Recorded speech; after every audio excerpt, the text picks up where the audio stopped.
Hello વિદ્યાર્થી મિત્રો, કેમ છો?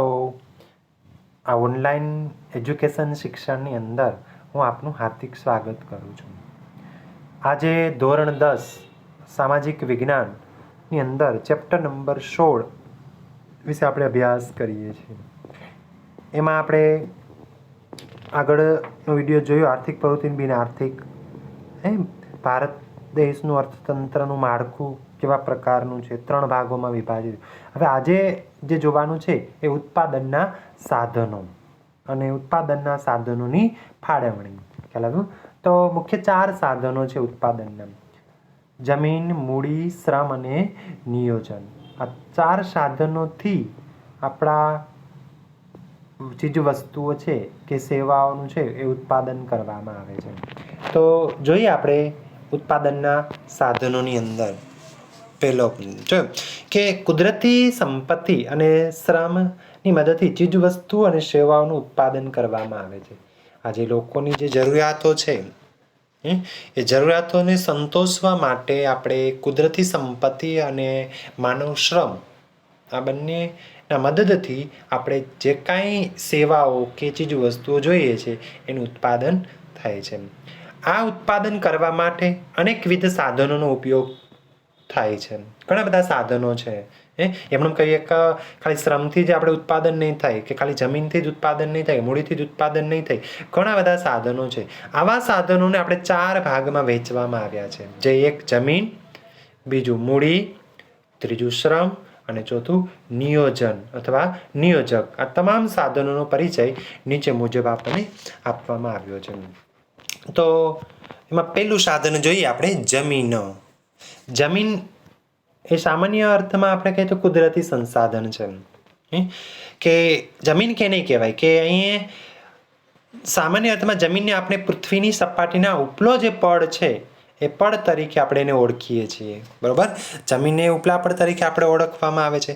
પરંતુ અહીં અર્થશાસ્ત્રની પરિભાષામાં જમીન એટલે એમાં તમામ પ્રકારની કુદરતી સંપત્તિ કે જેમાં પૃથ્વીની સપાટી પર આવેલા જંગલો, નદીઓ, પર્વતો, પૃથ્વીના પેટાળમાં આવેલા ખનિજો, ધાતુઓ આ વગેરેનો સમાવેશ જમીનમાં થાય છે. અને આ જમીન એ ઉત્પાદનનું એક કુદરતી સાધન છે. આપણે કોઈ પણ વસ્તુનું ઉત્પાદન કરવું છે તો એ જમીનમાંથી જ આપણને કાચી ધાતુ કે કાચી વસ્તુ પ્રાપ્ત થતી જોવા મળે. ઘણી બધી કુદરતી પેદાશો છે પણ એનો આપણે અહીંયા ઉપયોગ કરવામાં નથી આવ્યો. ખ્યાલ આવ્યું? કે દાખલા તરીકે આપણે કહીએ કે સૂર્યપ્રકાશ, હવા આ વગેરે કુદરતી સંપત્તિ છે પણ એને આપણે જમીન ગણી શકાશે નહીં. જમીન નથી. ખ્યાલ આવ્યું? પણ આપણે એ જમીન આપણે ઉત્પાદન માટે જમીનની ગણવાનો છે. એટલે અર્થશાસ્ત્રની ભાષાની અંદર આપણે જમીનનો ઉપયોગ કરવાનો છે એક સાધન તરીકે. તો જમીન છે એ આપણને કુદરતે સર્જન કરેલી એક ભેટ છે. વિનામૂલ્યે પ્રાપ્ત થયેલી અથવા તમામ સંપત્તિ જેને આવકનું સર્જન કરવામાં ઉપયોગમાં લઈ શકાય એને આપણે જમીન કહેવામાં આવે. તો આ દ્રષ્ટિએ આપણે જોઈએ તો પૃથ્વીની જે ઉપલી સપાટી છે એમાં તળાવ આવી ગયા, નદીઓ, જંગલો, પર્વતો, પૃથ્વીના પેટાળમાંથી ઘણી બધી ખનિજો વગેરેને આપણે જમીન તરીકે ઓળખી શકાય કે ન? તો આપણે કહીએ છીએ ને કે આને જે જમીનનું ઉત્પાદન ખર્ચ છે એ શૂન્ય છે. કારણ કે આપણે જમીન કોઈ બનાવી નથી. બનાવી છે?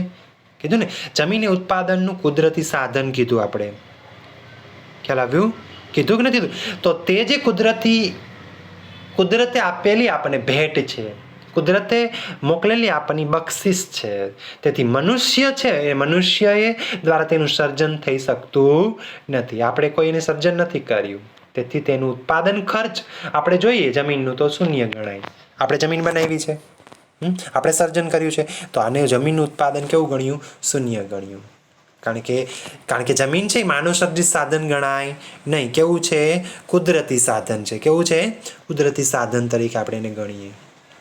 તેથી આપણે એને કહીએ જમીનનો પુરવઠો કાયમી ધોરણે સ્થિર છે, એમાં કોઈ ચેન્જીસ નહીં થાય.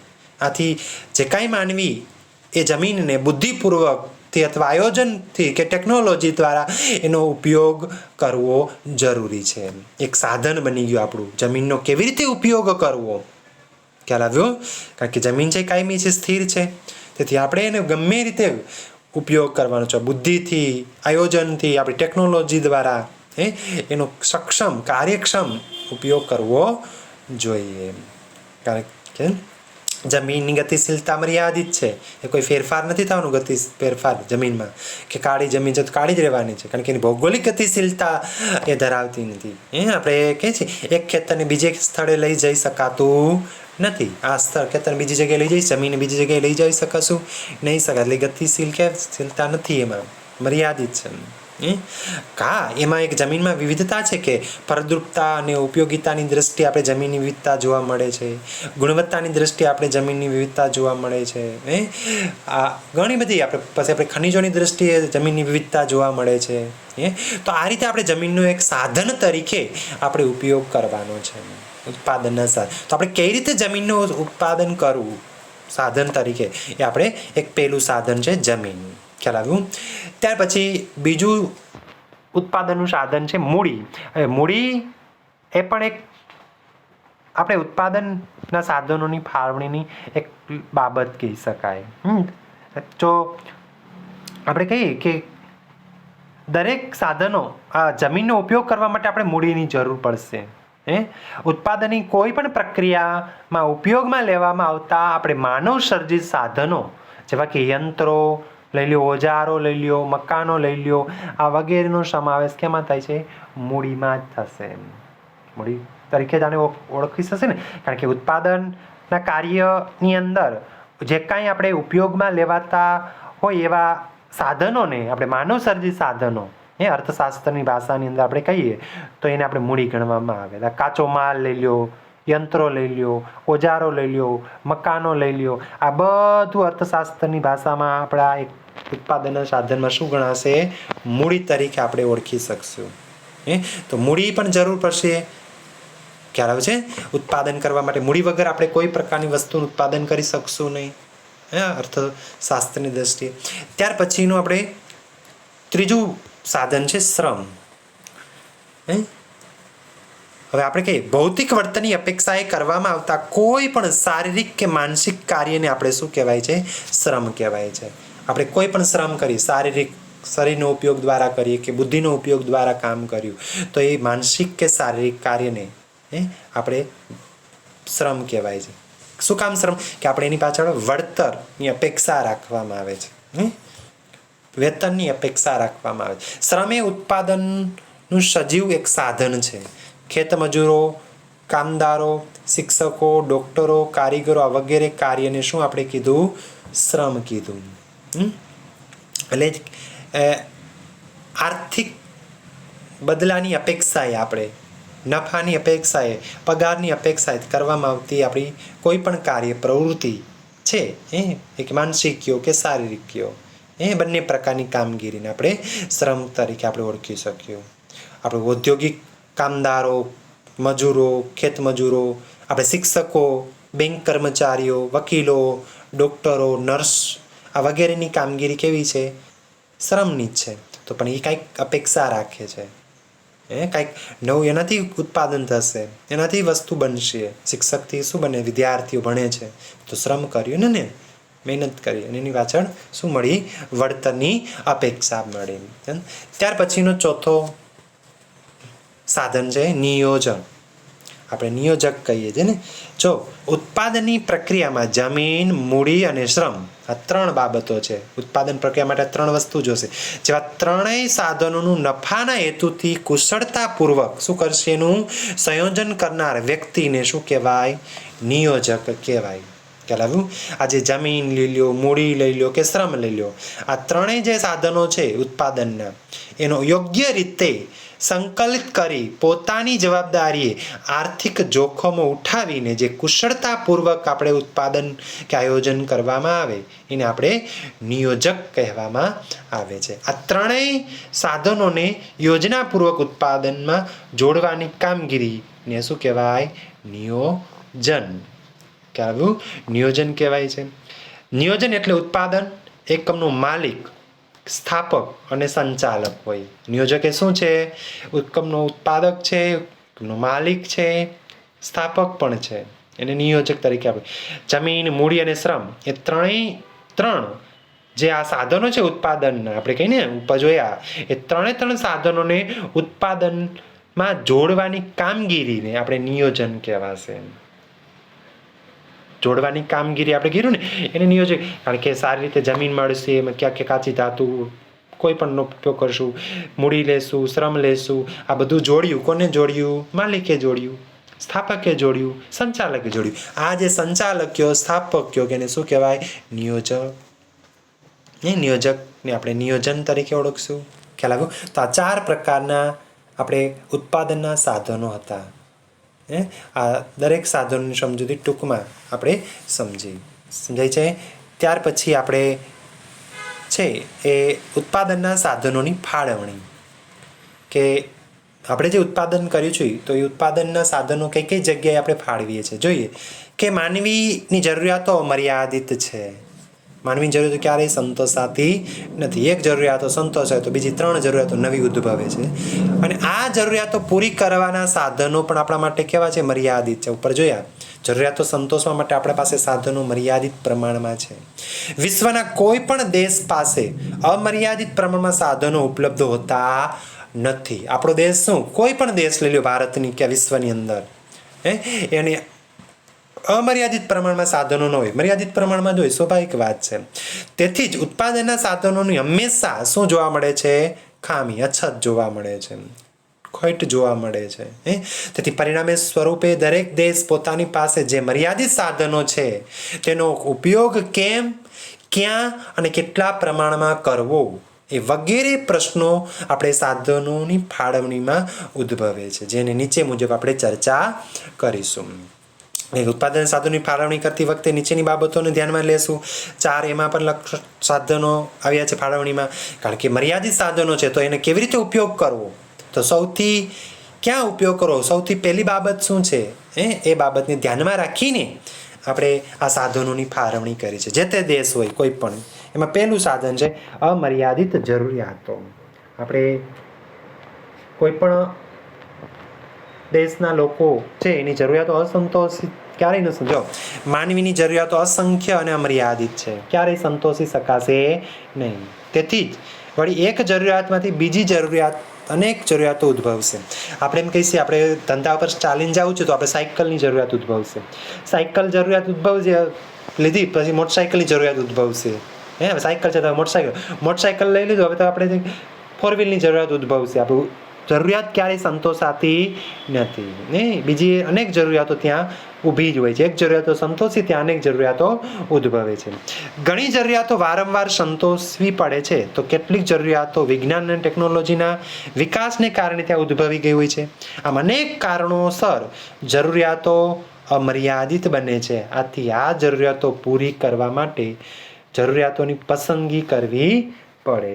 ખ્યાલ આવ્યું? એટલે કઈ રીતે આપણે જરૂરિયાતો સંતોષવી એ આપણે પહેલાં પસંદગી કરી લેવી. જરૂરિયાતો હંમેશા અમર્યાદિત આવે. એક જરૂરિયાતો સંતોષ ત્યાં બીજી ઉદ્ભવશે. ઘણીવાર જરૂરિયાતો વારંવાર સંતોષવી પડે. આપણે કીધું ને કે જરૂરિયાતો હંમેશા વિજ્ઞાન અને ટેકનોલોજી વિકાસને કારણે ઉદ્ભવશે. દાખલા તરીકે આપણે કહીએ કે વિજ્ઞાન અને ટેકનોલોજી નવું સંશોધન કરતા જ હશે. જે 4 વ્હીલ બનાવી, કીધું ને કે જેને સાયકલને જેને ચાલીને કામ પર જવું પડતું હતું તેને મેં સાયકલની જરૂરિયાત જણાવી, પણ સાયકલ મળ્યા પછી તેને સ્કૂટર મેળવવાની છે. તો અહીં વિજ્ઞાન આવ્યું, ટેકનોલોજી આવી, સ્કૂટર મૂકીને 4 વ્હીલ આવી ને, તો એની ઈચ્છા સેવે છે. કોણ સેવે? ટેકનોલોજી. તેથી એનાથી અસંતુષ્ટ રહેવાની માનવીની જરૂરિયાતો ક્યારેય સંતોષ થશે નહીં.